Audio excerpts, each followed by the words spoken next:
Inside this video, I want to show with you about how to rename symbol line on multiple alignment. And you can see the name symbol line, and we want to change rename symbol line on the multiple. And I click the symbol line and rename symbol lines, and we can see the form shown.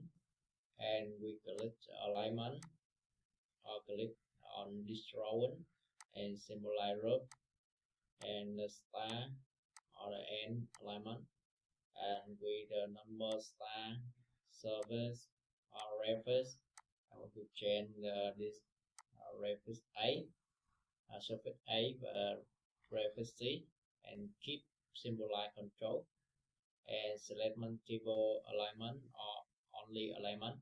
I click the symbol multiple, I click on alignment and click enter. You can see the name change, and I click enter, and not keep symbolize control and click alignment. You can see the name alignment to change modified.